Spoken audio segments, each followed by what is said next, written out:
係各位網友，嗱，今日我繼續講即係民主嘅反思嚇。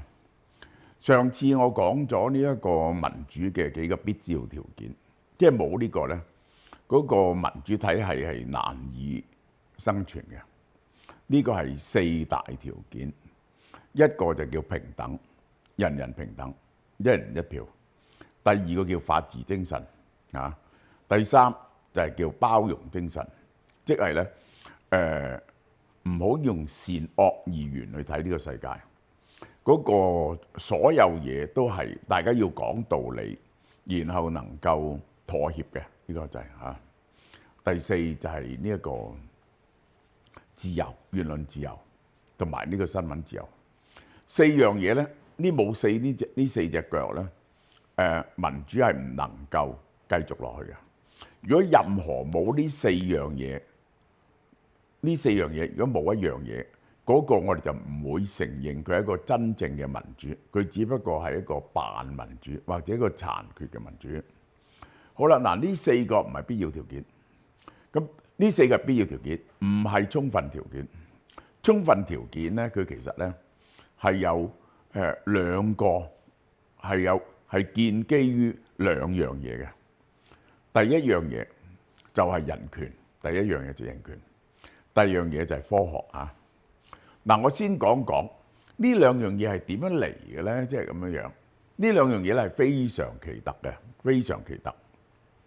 即係咧，我哋呢一個中國嘅思想，儒家思想有愛人嘅精神，有仁者愛人嘅精神。孟子話：即係呢一個見孺子之墮於井啊，則援之以手。呢個咧就叫惻隱之心，呢個就係 empathy，呢個就係 empathy。呢個咧已經係講到即係人性之善咧，係包括咗呢一個係尊重人哋嘅生命嚇，唔好見嗰啲慘嘅嘢。譬如呢個就係聞其聲不忍食其肉啊，呢個就係君子遠庖廚也。呢啲咧都係講緊一啲某種嘅人道精神，但係咧個人道精神咧就係可以及於禽獸喎，可以及於禽獸。咁咧對所有嘅人咧都有呢個憐憫，但係咧佢就冇講到每個人咧係有同等嘅人權嘅。呢樣嘢係點樣得翻嚟嘅咧？咁樣，咁咧我就真係即係你只可以追尋思想嘅源流咧，其實佢好多係來自基督精神，來自基督教嘅精神嚇。呢個基督教嘅深厚傳統，基督教嘅深厚傳統咧就兩樣嘢。第一就係呢個係耶穌基督係改咗呢一個舊約聖經。猶太教嘅聖經咧就係咁樣嘅，嗰個神咧係非常之嚴厲嘅嚇，佢係會作出嚴厲嘅懲罰嘅。嚴厲嘅懲罰，咁就係一定要你遵守嚴格嘅教義。如果你唔遵守嚴格嘅教義咧，你就大鑊噶啦。咁呢個就係咁樣樣，呢個就係。咁但係去到耶穌基督佢嘅新教咧，佢係強調愛嘅，佢係強調愛嘅，強調愛咧而且咧就強調咧對弱者嘅同情同埋憐憫喎。呢個係對罪人嘅同情同憐憫咯。咁呢一個咧就係一種，同埋咧即係所有人都係神嘅子女啦。我講過啦。咁於是大家都係神嘅子女，大家都有個靈魂，而且大家都受耶穌基督嘅教導。咁於是咧，你就會有一啲大家生而同等嘅權利嚇，生而同等嘅權利，冇人可以輕易地去對其他人嘅命運作出裁決。呢個我晾咗喺呢度先。呢個係基督教唔同嘅嘢，基督教同埋猶太教截然同舊約聖經截然唔同嘅嘢。佢哋強調嘅就係呢種 brotherly love， 上帝對耶穌基督，上帝對人嘅愛。耶穌基督點樣去用佢嘅血洗清人類嘅罪，而每個人都係神嘅子女，所以每個人都係得到神嘅照顧嘅。呢個精神。咁好啦，但係呢個咧呢個係一種宗教精神，佢唔足以係 cover 所有嘅嘢嘅。但耶穌基督咧就由猶太教度脱耶穌基督教由猶太教度脱福而出咧，佢就係猶太教咧就咁嘅。你媽媽係猶太人咧，你就係猶太人，你一定要遵守啲誡命。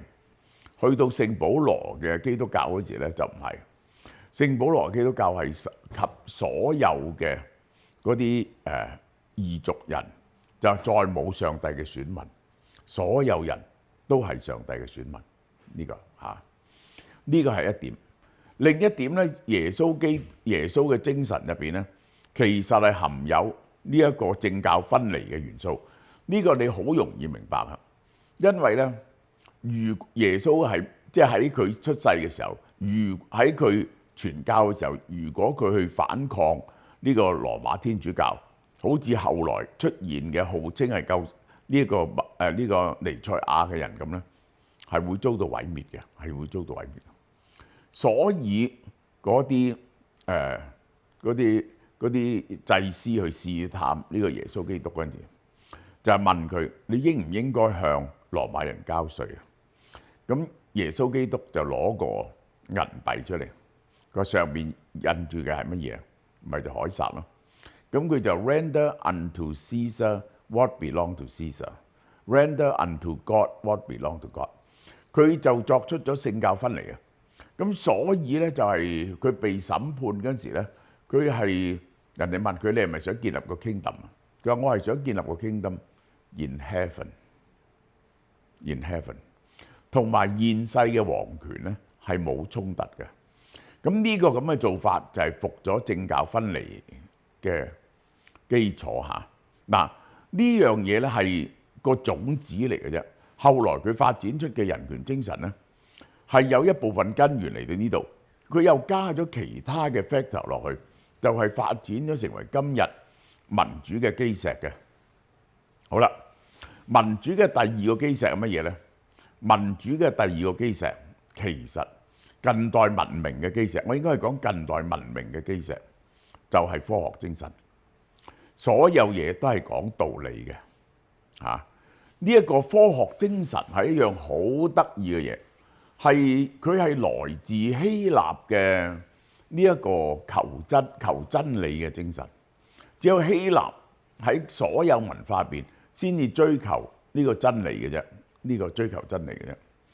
咁呢一種咁樣嘅精神就係落咗嚟。咁我就要講歐洲咧，就自從中世紀呢一個黑暗時代文明不絕如柳嘅情況之下咧，就係。終於咧，佢就係有啲人係覺得人本主義係好重要，因為耶穌咧係愛人嘅，呢個第一點。第二咧就係有皇權同埋呢一個教權嘅衝突，而嗰個教權啊係日益腐敗，日益腐敗。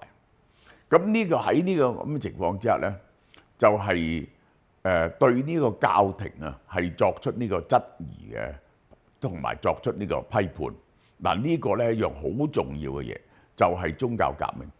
宗教革命咧就係終於咧就係將呢一個係個人啊個體啊，從呢一個教會嘅意識形態嘅權威入邊咧就解放咗出嚟。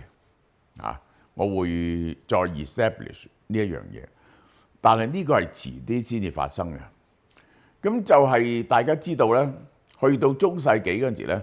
就所有人都係喺歐洲，所有人咧都係以呢一個基督教嘅精神嚟到管理佢哋嘅生活。佢哋要求嘅嘢咧，就希望耶穌基督重臨嗰陣時咧，就係可以上天堂。個最後judgment嗰陣時，死咗之後可以上天堂，唔會落地獄。呢樣嘢咧就好重要，係佢哋一生最重要嘅嘢。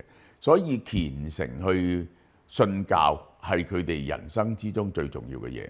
咁呢個咧就係喺所有嘅其他文明，除咗中國文明同近代文明入邊咧，都係一致嘅。呢一個譬如話印度咧，最重要就係你點樣可以呢個梵我一體啊？呢個係點樣將自己同埋梵結合為一？點樣做儒家最高級嘅叫奉聖儒家。奉聖儒家就係點樣將自己同神連結埋一齊，又對神作出最高級嘅奉獻。好啦，我哋睇見呢一個喺呢個咁嘅愚昧嘅，喺呢個宗教籠罩一切，呢個封建籠罩一切嘅時候咧，佢後來慢慢咧就出現咗有啲思想嘅回歸。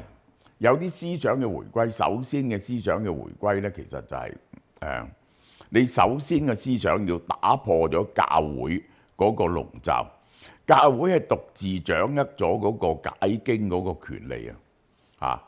嗰個其實咧，天主教同基督教嘅分別咧就係咧，佢除咗佢學習嘅嘢，除咗係福音之外，仲係呢個耶穌嘅愛之外，仲有一樣嘢叫聖傳。聖傳叫做乜嘢呢？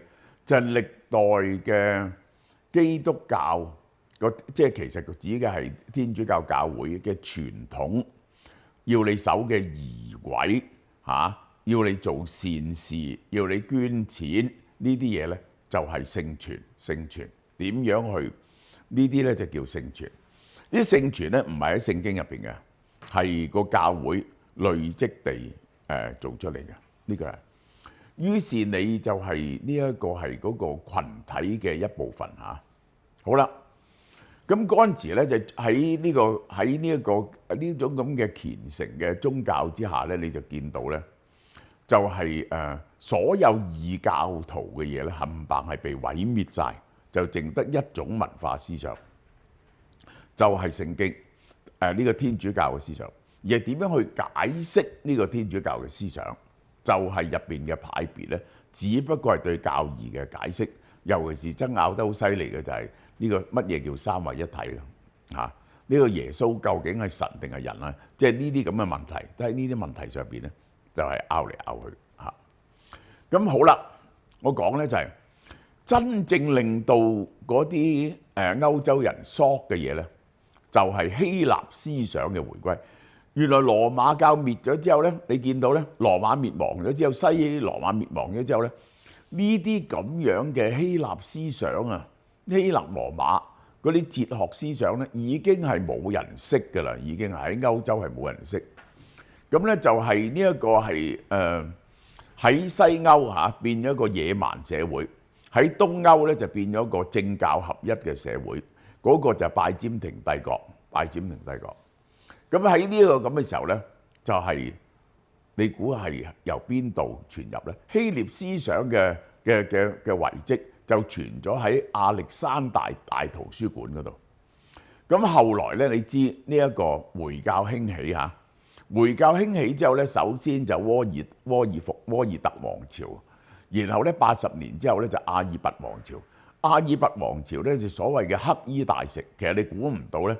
嗰個係最開明嘅時候，黑衣大食阿里法係好 open-minded，將所有嘅理性思想咁係都係歡迎去嗰度咧，係討論研究嘅。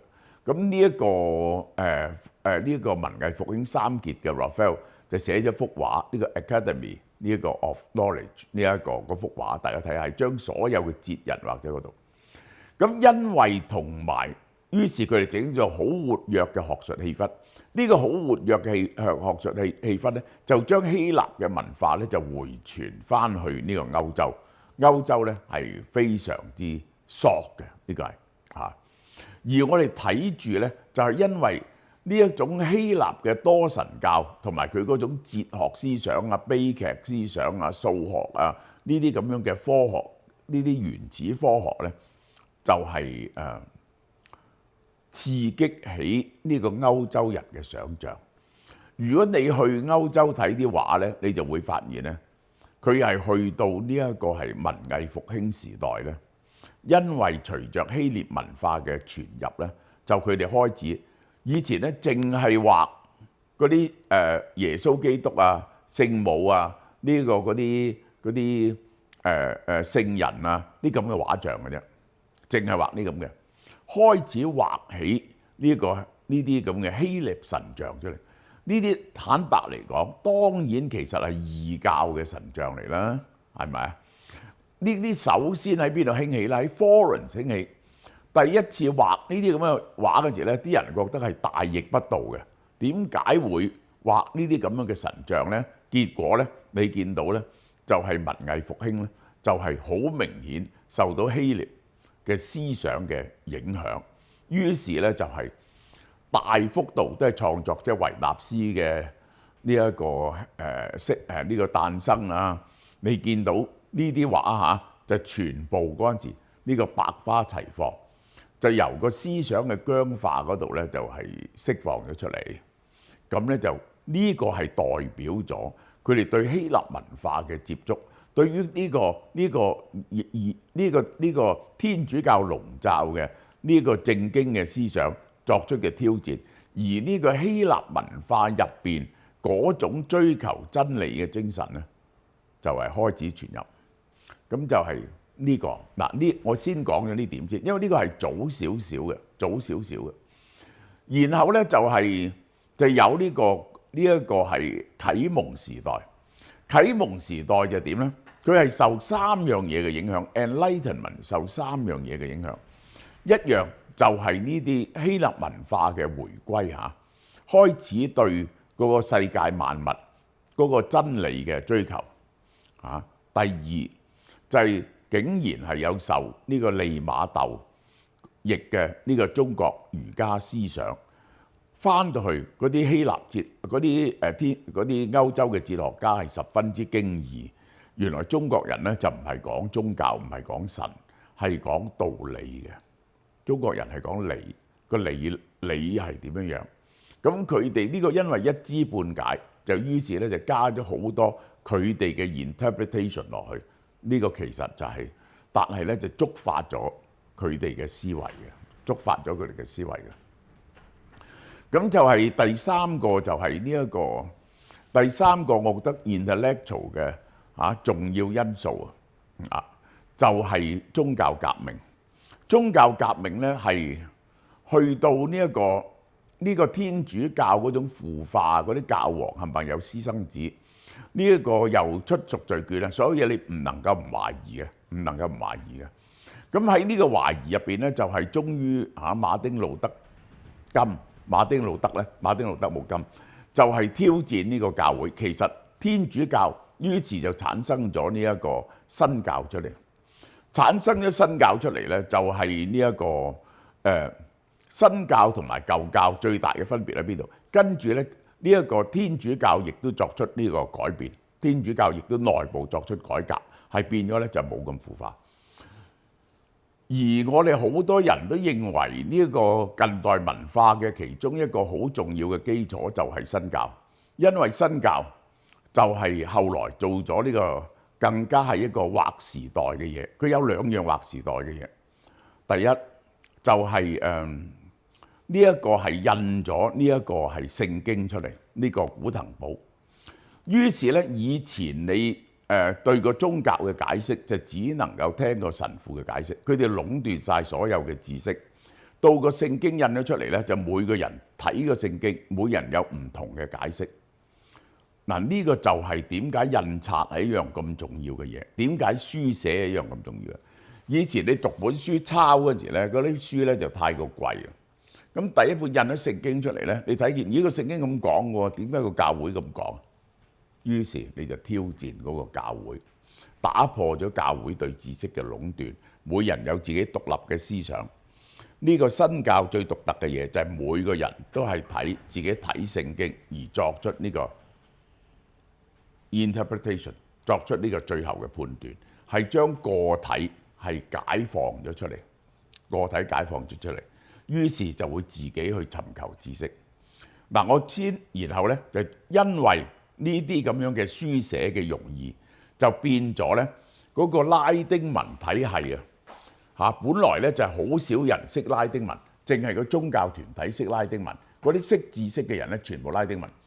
但係因為呢個知識嘅傳播，於是咧就嗰啲當地嘅人就用佢哋嘅口語，因為嗰個傳播唔容易啊！以前嗰啲交通唔容易，每笪地方嘅人有佢自己唔同嘅話，講下呢啲話唔同，咁於是呢，既然係拼音文字呢，啲拼音就唔同，拼音唔同呢，就產生咗本地嘅文字。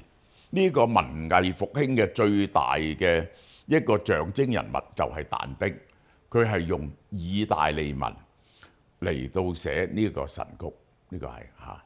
好，呢段講到呢度。